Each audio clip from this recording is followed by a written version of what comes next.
Hello and welcome back to the MLB DFS slate breakdown for Thursday, August 22nd. We are going to be breaking it down, go over all 5 games for tonight. It is a little short slate, but we got it. So let's go over it and hopefully we can win some money. Now, before we get into it, please like, comment, and subscribe to the video. Helps us a ton.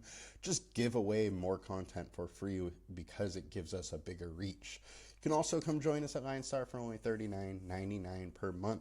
If you don't want to just get the monthly, there are a few other ways to try us out for free. We do have a 7-day free trial. We also have these 4 promo offers: Parlay Play, Sleeper, Underdog, Chalkboard, all of which can give you up to 1 month free. Just follow the details here, use promo code LineStar, and we can get you dialed in. Now, let's get into the slate and see what we got. Once again, I am still away, so because of that, I'm not going to go over the review, but I will be back on Monday with the normal slate. I will not have a normal show. I will not have a show tomorrow as I will be traveling back home, but let's get into today. All right. So, starting with today, and the highest owned pitcher on the slate, we have Corbin Burnes, 8,700. We only have him at 1.9x, 16.47 projection, 3.5 star alert score. Personally, there's a lot of good pitchers on the slate, and I don't think we got to go to the chalkiest pitcher on the slate being Corbin Burnes. There's a couple reasons. Yeah, he is a good pitcher. He is consistent. He has a high floor. His ceiling is relatively high, but I just don't think his ceiling is high in this matchup. Now, here's the thing with Corbin. 3.65 FIP over the last 20, 22% K rate, but the Astros don't strike out a lot. So Corbin's K rate already isn't very high. Astros don't strike out a lot there. You know, he may be fine. He might get you 20-ish, but I just don't expect a high 20s outing from him. And that's really probably what we're going to need to win this slate out of pitching. There is a lot of good pitchers on this slate. So for that reason, I'm not too excited about Corbin Burnes at high ownership. Next, we got Spencer Swollenback, and man, has Swollenback been good lately.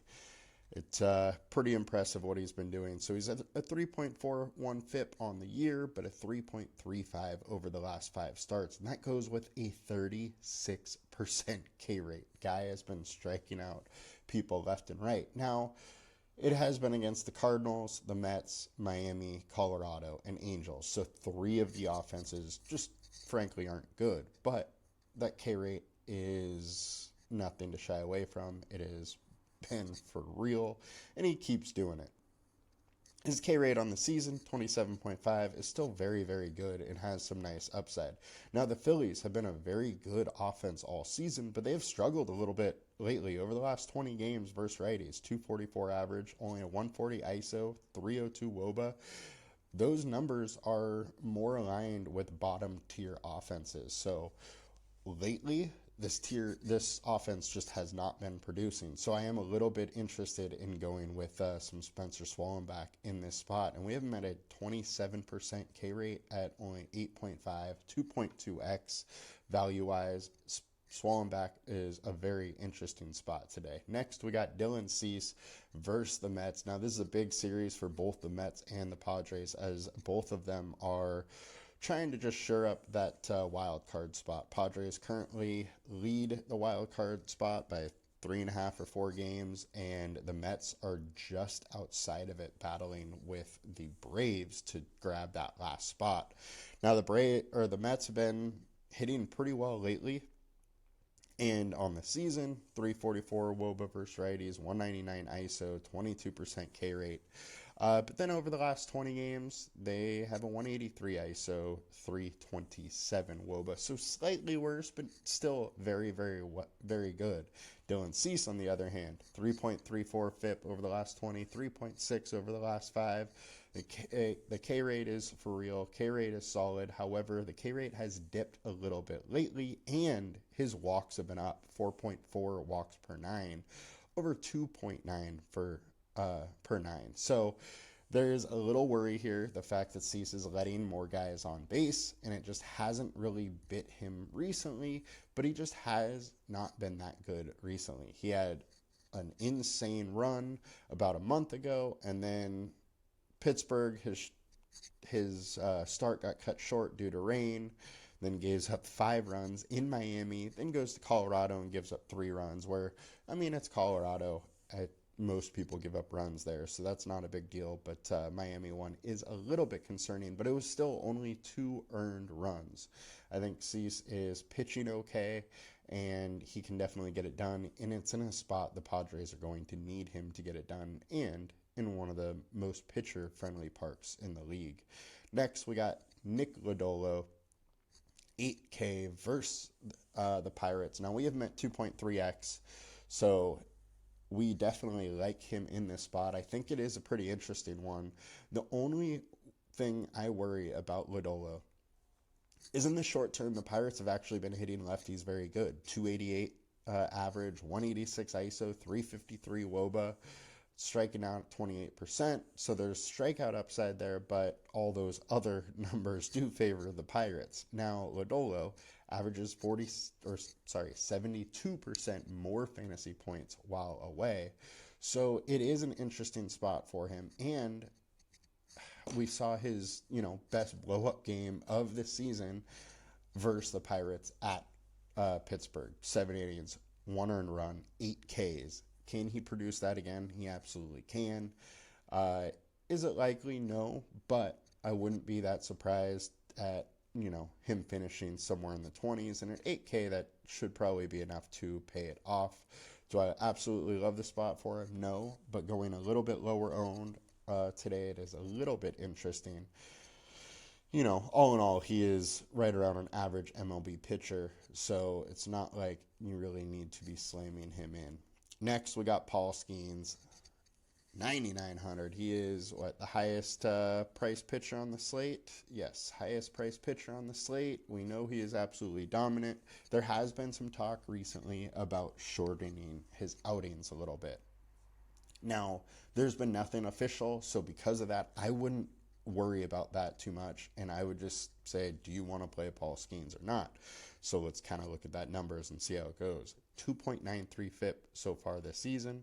Lately, 3.6, so still very, very solid. The only worry is that his strikeout rate is down to 25% versus 31.8.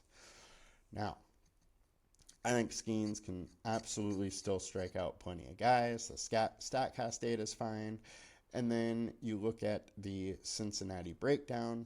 They're striking out 24% versus righties, so solid upside there. The only thing is they do have a 212 ISO over the last 20 games versus righties, so they are hitting righties hard. Thing though is it's very hard to hit Skeens, so he only allows 29% hard contact, and I think there's a very good chance he's able to miss enough bats. Now, his velocity has been down a little bit the last couple starts, so maybe that allows him to get hit a little bit more, but I am still very, very interested in Skeens. Combined K rate, 24.7%, and I don't mind having some Paul Skeens. Personally, I think he should be one of the higher-owned pitchers. While we do have him at 26%, he's still not, at the tippity top. So, Skeens, I'm definitely interested in. Christopher Sanchez, lefty versus the Braves. My big worry here is that he's away, and this guy has been averaging 104% less fantasy points away. For that reason, I'm out. There's just too big of home road splits for me versus an Atlanta offense that, while they're not great, they can definitely get it done at home. Spencer Arrighetti. He has had big-time upside over the back half of this season, and I'm definitely intrigued, even versus a Baltimore offense that is very, very good. Going over Arrighetti, 4.39 FIP over his last 20, 28% K rate, but then over his last 5, 3.85 FIP, 33.6% K rate.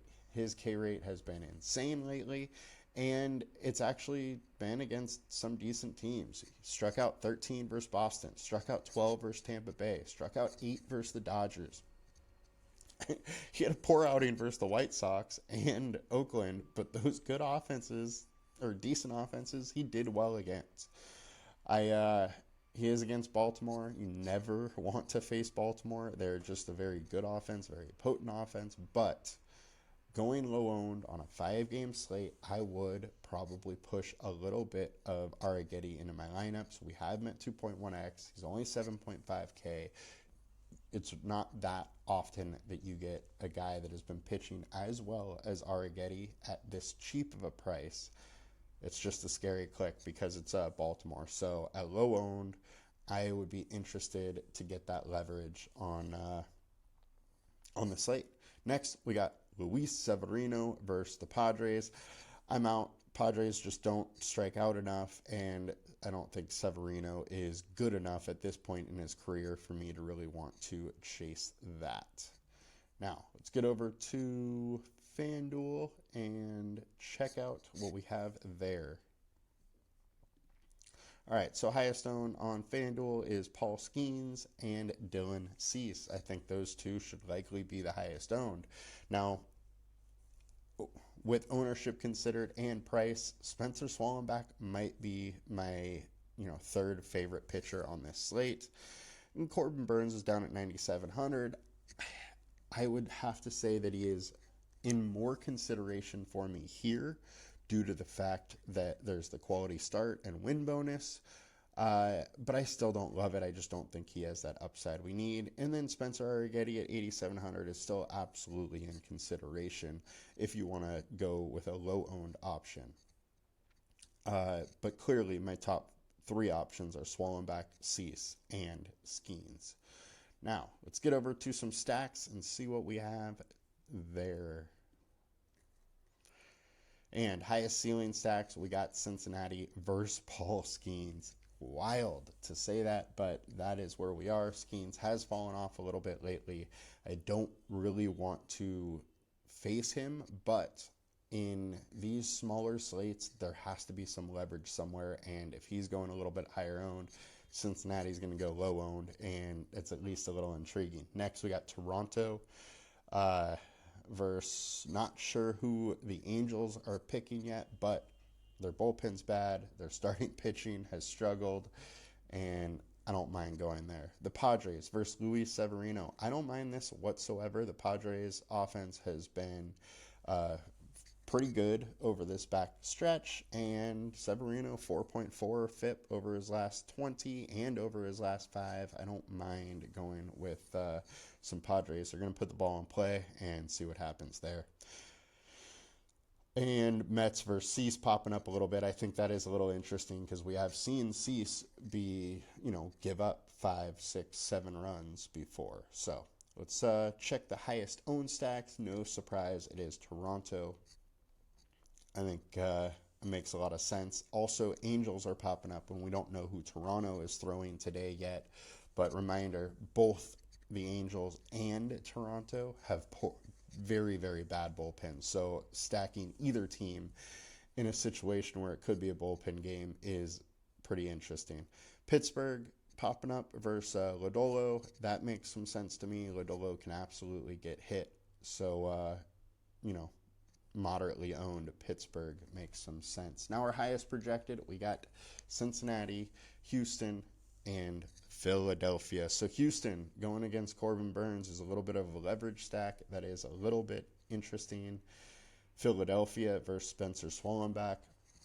Swallenbach's been extremely good, but he is still a very young pitcher, so I don't mind going with the Philadelphia stack. However, at their ownership, I think there is probably a better spot we can do. And also, if you are going with 50, 100, 150 lineups, whatever, and you're going to run out a bunch of Spencer Swallenbach, I would absolutely run out some Philadelphia stacks also, just in case he gets slammed and you have a little leverage with the Philadelphia stack, also some diversification in your portfolio and a little bit of safety there if they do well.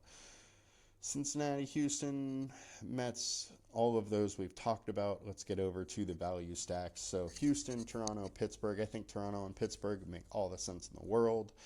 And probably will be fairly chalky, but both very interesting. And we talked about ceiling already. And going over the teams tab, Toronto with the highest implied run total at 4.7. Baltimore's next at 4.6. First, Spencer Arrighetti. Arrighetti's been giving up hard contact and high average exit velocity.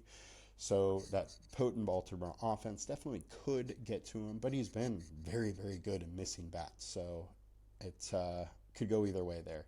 Atlanta 4.3, Philadelphia 4.3. Then you start dropping down into the low fours or under with Pittsburgh and San Diego, both at 4.1. After that, Houston, Atlanta, or Angels, Cincinnati, Mets, all should be lower owned options. I would have to say that I would expect that Angels implied run total to come up through the day depending on who is being pitching there. That Toronto bullpen is just absolutely awful, and stacking the Angels is very interesting to me if you got to go against that bullpen. So that'll do it for us today, guys. Good luck. Hope you guys make some money, and I will be back at home doing the shows on Monday. You have a good one. I'll talk to you later. Peace.